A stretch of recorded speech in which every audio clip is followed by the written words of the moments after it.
안녕하십니까. 오중근의 쏙쏙 경제 금영근입니다. 오늘은 8월 26일 목요일 아침입니다. 목요일 아침 경제 시사회를 시작하도록 하겠습니다.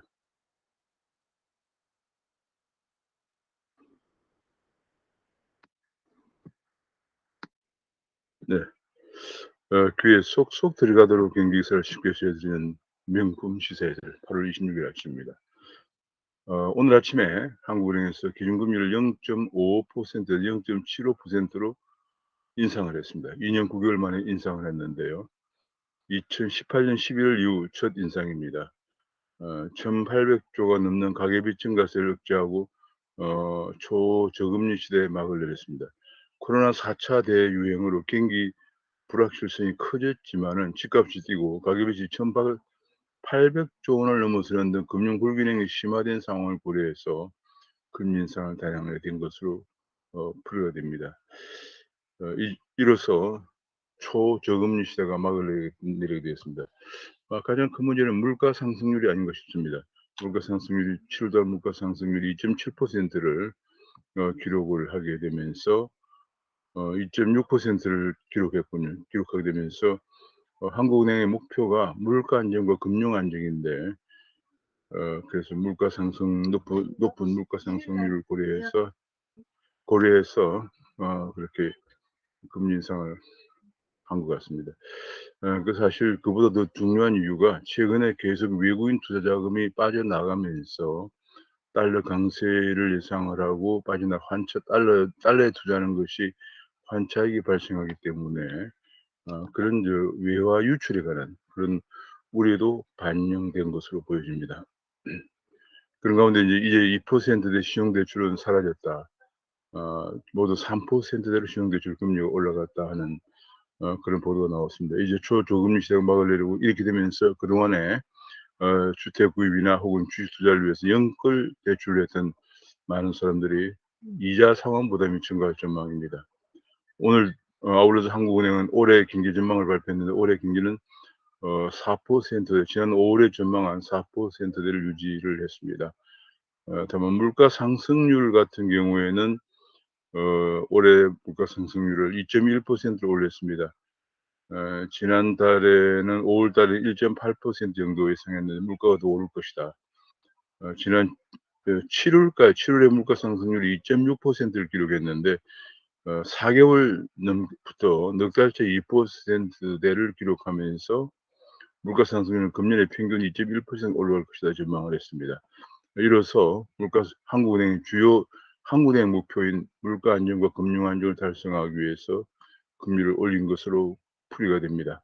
오늘 또 한국 시간으로 오늘 아마 미국 시간으로는 이게 한국 시간으로 미국 시간으로인데 이게 혼란스럽습니다. 미국 시간으로 오늘 그러니까 한국 시간으로는 내일 새벽 정도 오늘 밤중 정도가 미국의 잭슨 홀 미팅이라는 게 있습니다. 잭슨 홀 미팅은 캔자스 시티 연방은행이 매년 8월 달에 개최하는 통화 정책에 관한 가장 큰 글로벌 회의가 되겠습니다. 그런데 작년부터 코로나 때문에 2년 연속 비대면을 하면서 금년에는 기간도 보통 3일 하는데 하루로 단축을 했다고 합니다. 여기서 이제 27일에 연준 파월 의장의 연설이 예정돼 있는데 파월 의장 연설에서 지금 코로나로 인해서 경기가 다소 주춤하면서 테이퍼링을 좀 늦추는 것이 아닌가 하는 그런 예상이 나오고 있는 상황입니다. 그 때문에 주가도 많이 올라가고 있는 그런 상황입니다. 어젯밤 새벽 4시에 지금 현재 언론징벌법을 더 독해진 언론징벌법을 통과시켰습니다. 여당 법사위 단독으로 통과시키고 하이파이브를 하는 모습이 사진에 나왔습니다. 얼마나 이 독선과 오만에 가득 차 있는 이것이 무엇인지도 모르는 어떤 의미를 갖는 건지도 모르는 새벽 4시에 국민이 잠든 사이에 어제 국민이 잠든 사이 새벽 4시에 법사위에서 날치기 단독 질의를 하고 하이파이브를 하고 있습니다. 좌파들은 새벽 4시를 좋아하는 것 같습니다. 국민이 잠든 사이에 몰래 해치우는 거죠. 제가 이 기사를 보니까 문득 생각이 나는 것이 6.25 동란이 생각이 났습니다. 1950년 6월 25일 새벽 4시 모든 국민이 잠든 사이에 북한은 북한은 38도 선을 대거 남침을 감행했습니다. 좌파들이 하는 것은 항상 국민이 잠든 사이 4 시에 뭐 하는 걸 자기들만 몰래 독선에 빠져서 하는 그런 모습을 보였습니다. 심지어는 여당 국회의원조차도 "오만과 독선의 프레임이다." 하는 비판이 나왔습니다. 심지어는 뭐 "서글프다. 조 여당 의원의 서글프다. 이렇게 우리가 이렇게 가야 되느냐. 이 야당이 해야 될 걸 우리가 우리가 막아야 하는 그런 법인데 오히려 거꾸로 가고 있다는 것에 대해서 서글프다는 표현까지 나왔습니다. 그 어제 계약을 한 것 중에 하나가 바로 이런 겁니다. 명백한이라는 문구를 삭제했습니다. 예를 들면 법원은 언론 등의 명백한 고의 또는 중과실로 인해서 허위 조작 보도에 따라 보도를 하면은 손해배상의 5배를 넘지 않는 범위 내에서 손해배상을 청할 수도 했는데 명백한을 삭제했습니다. 그러니까 명백하지 않는 고의 또는 중과실 허위 보도에 대해서도 손해배상을 5배까지 물릴 수 있다 그런 얘기죠. 그다음에 명백한 고의 중과실이 있는 경우에 근데 그것도 명백하게 삭제하고요. 그다음에 보복적이거나 반복적인 허위 조작 보도로 피해를 가중시키는 경우 피해를 가중 안 시키더라도 반복적이고 보복적인 허위 조작 보도다. 있으면은 삭제한다. 있으면은 인제 손해배상을 청구한다. 그런 얘기고요. 허위 조작 보도로 회복하기 어려운 손해를 입은 경우라는 말을 전체를 삭제해서 그러니까 명백하지 않는 보도에 대해서 피해가 되는 경우가 아닌 경우에도 손해배상을 청구할 수 있도록 해서 언론에 완전 재갈을 물리는 언론 재갈법이 되겠습니다. 그렇게 해서 언론사의 고의나 중과실이 아니고 명백하지 않아도 징벌적 배상에 포함시켰는데 뭐 여기 일부 국회의원들 이름이 거망이 됐는데 많은 경우 이런 걸 보면은 과연 국정 담당 능력이 있는 것인지 자유민주주의에 관해서 이해를 하고 있는 것인지 의구심이 갈 정도입니다. 징벌법 법사위 강행도 모자라서 계약까지 하느냐 하는 그런 얘기가 나오고 있고요. 장관 보다 못한 장관도 말렸는데 황희 어 문체부 장관도 말렸는데 "무조건 통과시켰다." 이런 얘기가 나오고 있고요. 이렇게 되면 앞으로는 정권에 불리한 기사는 인터넷에서 신문 기사도 있고 인터넷 기사가 있죠. 인터넷 기사를 내리고 미투 고발 보도도 막힌다. 그런 얘기까지 나왔습니다. 야당은 대책이 별로 없습니다. 필리버스터조차 지난 12구 입법 복구에서 실리가 없었다고 해서 없었고요. 그래서 필리버스터조차도 포기할 가능성이 있고 또 일각에서는 필리버스터할 이유도 없다. 야당의 패기가 어느 정도인가 우리가 알 수가 있습니다. 정말 국민들만 답답합니다. 자유민주주의 조정을 고하는데도 불구하고 이건 대통령의 책임이다. 자유민주주의 핵심은 상권 분립과 대의민주주의 그다음에 언론의 자유입니다. 언론의 자유가 이렇게 말살되면은 자유민주주의가 후퇴될 건 당연하죠. 특히 내년 대선을 앞두고 이렇게 단독적으로 처리하는 이런 오만과 독선을 보여서 앞으로 어떤 일이 발생할지 알 수도 없는 그런 상황입니다. 그런 가운데 사학에서도 어제 법사위 사학도 사립학교법도 법사위를 통과했습니다. "인사권을 뺏는 사학법은 위헌이다."라고 사학들이 주장을 했습니다. 이 어제 사립학교법의 핵심은 교육청이 사립학교의 인사권을 갖는다는 것이죠. 완전히 어 의견 수렴 없는 불통을 지적이 되고 있고요. 결국은 사학의 자율성을 뺏어서 교육 부실을 이거는 공립학교 외에는 인정하지 않겠다는 이런 좌파적인 교육관에서 비롯된 것이다로 볼 수가 있습니다. 그런 지적이 교육학과 교수로부터 나오고 있고요. 지금 이제 백신을 잠깐 코로나 상태로 잠깐 돌아가 보면 공중보건의 1 명이 생활치료센터 환자 200 명을 돌봐야 돼서 진료 역부족 사태가 심각하다. 그런 얘기가 나오고 있습니다. 그런 가운데 위중증 환자도 434 명으로 연일 최다를 기록해서 지금 중증 환자를 수용할 수 있는 감염병 전담 병원이 부족하다. 지금 한국도 인제 그런 의료 위기 상태가 지금 직면해 있다고 보이겠습니다. 주택 부문에서 어제 16만 가구를 사전 청약한다. 2024 년까지 10만 가구를 추가해서 어 16만 사전 청약한다. 이게 인제 지금 다들 집값이 뛰자 이미 분양을 보통 착공하고 나서 분양하는데 착공되지도 않은 아파트를 앞당겨서 분양을 청약을 받습니다. 그렇게 해서 주택 가격이 오름세에 대한 심리적 기대 심리를 좀 둔화시켜 보자 하는 이런 정책인데 그것이 별 효과가 없다.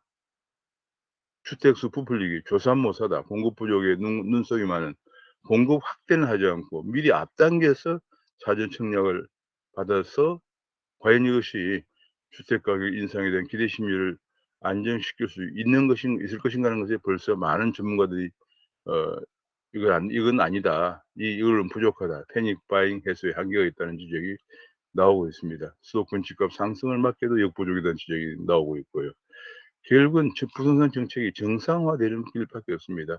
공급을 민간 공급을 활성화하고 임대차법을 활성화하고 양도세 중과를 당장 걷어낸다든지 주택 정책을 정상화. 문재인 정부 4년 반 동안 내내 비정상적으로 해서 집값이 오르고 전세 가격이 급등해서 서민들의 피해를 가중시킨 이런 것을 당장 정상화하는 것이 중요합니다.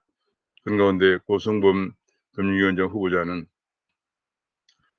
계속적인 가계대출을 조이고 있습니다. 갚을 수 있는 만큼만 대출해야 한다. 지금 이렇게 되다 보니까 정말 어 가계에 정말 필요해서 경기가 너무 안 좋아서 사업 자금이나 생계형 자금이나 전월세 자금이 필요한데도 대출을 못 받는 이런 문제가 생겨서 서민들을 더욱더 힘들게 하고 있습니다. 사실은 집을 담보로 하는 대출은 은행 입장에서는 가장 안전한 거죠.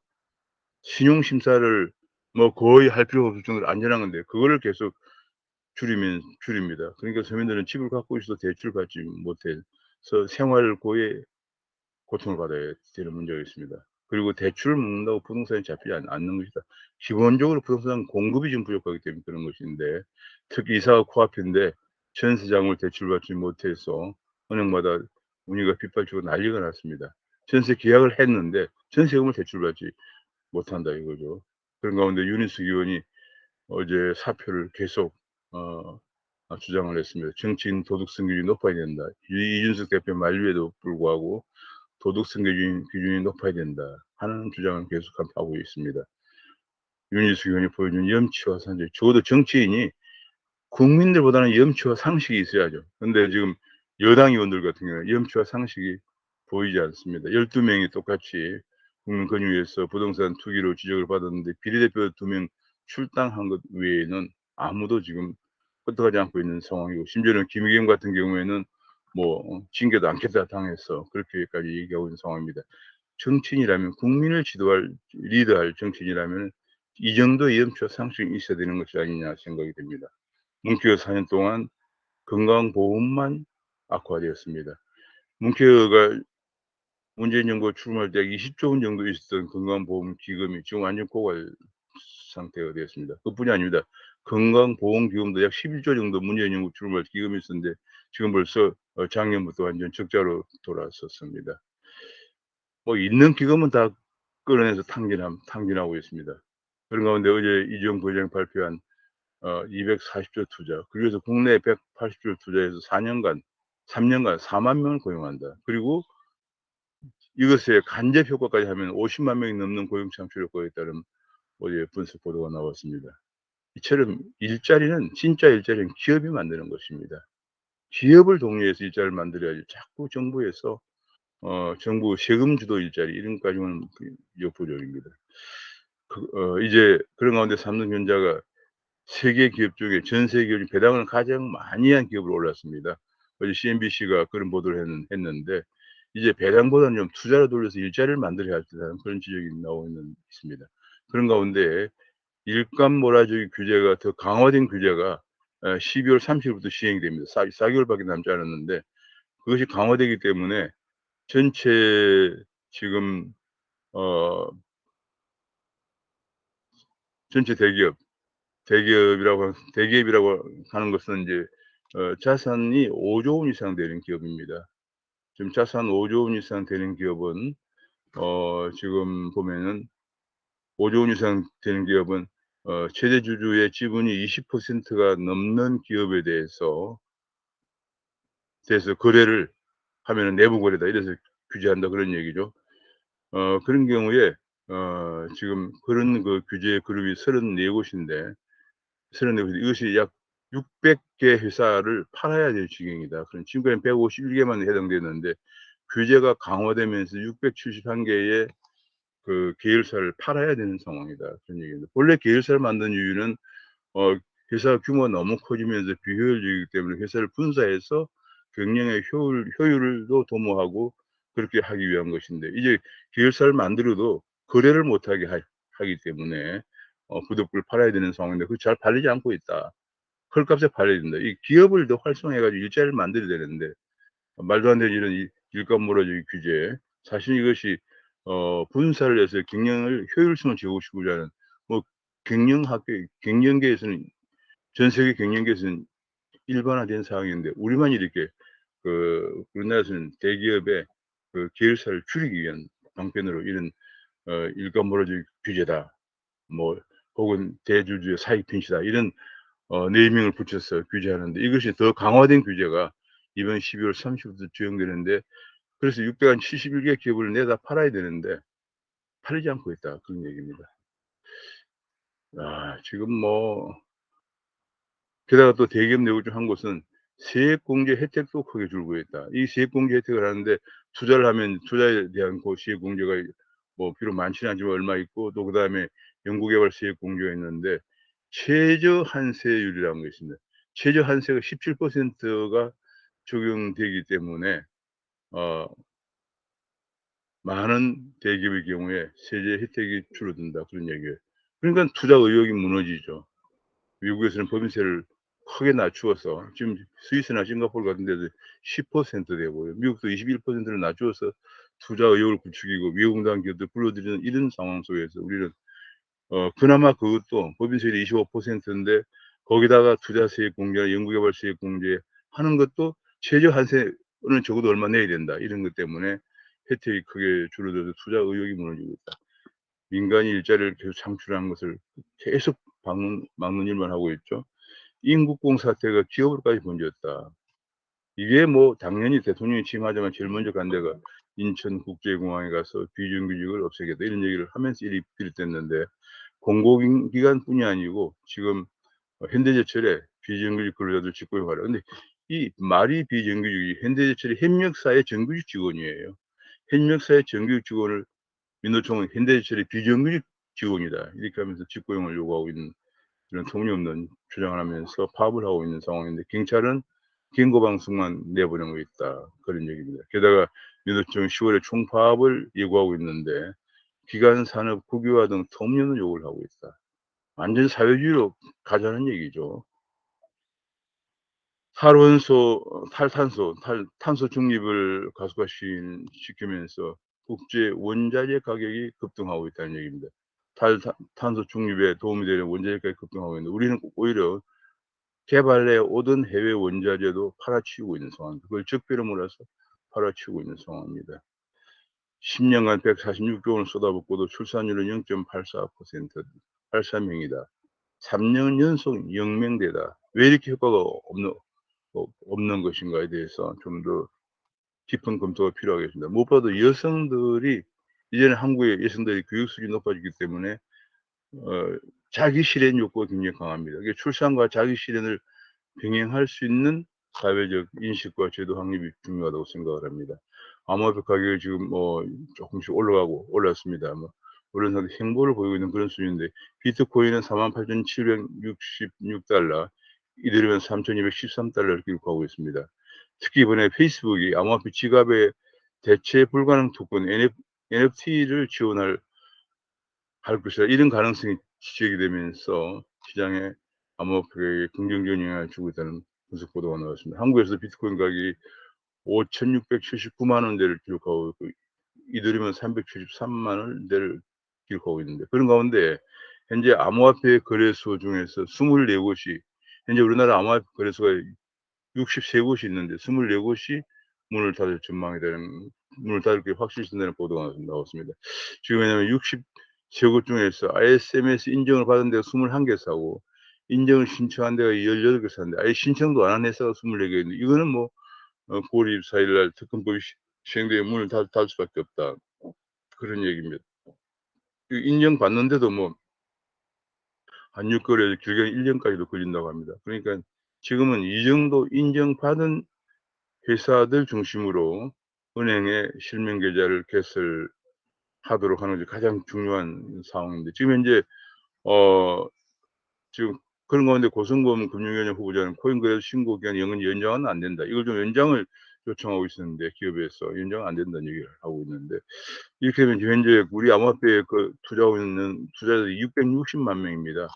주식 투자가 한 900만 명을 생각하면 엄청나게 많을 수 있는데, 이 사람들이 엄청난 피해가 우려가 되는 그런 상황입니다. 코스피는 다소 조금 횡보를 보이고 있으면 조금 하락하고 있는 상황입니다. 한국의 증시가 외국인이 이탈하면서 이달만 해도 6조 원어치를 팔아치웠다. 지난달에도 5조 원을 팔아치웠고 연속 팔아치면서 맥을 못 쓰고 있다. 미국은 주가가 올라가고 있습니다. 미국의 연준이 테이퍼링을 서두르지 않을 것이라는 전망이 나오면서 주가가 올라가고 있는데, 미국과 한국의 주가가 디커플링, 탈동조화를 보이고 있다. 그런 지적이 나왔습니다. 그러면서 나스닥은 거침이 없고 한국 코스피는 박스권에 갇혀 있다는 지적이 나왔습니다. 그런 가운데 선진국의 주가가 많이 올라간 것은 역시 백신 문제다. 백신으로 많이 이 접종률이 높은 국가들이 많이 올라갔다. 그런 얘기가 나오고 있고요. 지금 한국 기업의 100대 기업 중 82곳이 미국의 블랙록이 2대 주주 또는 3대 주주에 등록을 하고 있다는 얘기입니다. 지금 이제 우리나라에서는 감사를 선임할 때 대기업 대주주도 3%밖에 의결권을 행사하지 못하기 때문에, 이렇게 되면은 블랙록이 우리나라 대기업 대부분의 감사를 갈아치울 수도 있는 그런 상황입니다. 지금 뭐 이번에 아프가니스탄에서 한국을 도왔던 한국의 대사관 업무라든지 혹은 한국 병원이라든지 혹은 여러 가지 그런 그 훈련센터를 운영해 왔었는데 도와주었던 아프가니스탄인 391명을 오늘 인천에 도착한다고 합니다. 어제 뭐 국민의힘에 비전 발표가 있었는데 토론식으로 하지 않다 보니까 밋밋했다. 초등학교 학예에 갔었던지 이렇게 해서 어떻게 지지율을 올릴 것입니까? 좀 안타깝습니다. 토론조차도 두려워할 정도로 내공이 없으면은 대통령 후보의 출마를 대통령이 될 수 없는 것이죠. 토론까지 두려워해서 하면 어떻게 되겠습니까? 토론하지 않고 그냥 7분씩 발표만 하게 하니까 이게 뭐 초등학교 학예처럼 됐다. 이렇게 해 가지고는 지지율을 끌어올릴 수가 없습니다. 오늘 여기까지 말씀드리겠습니다. 감사합니다.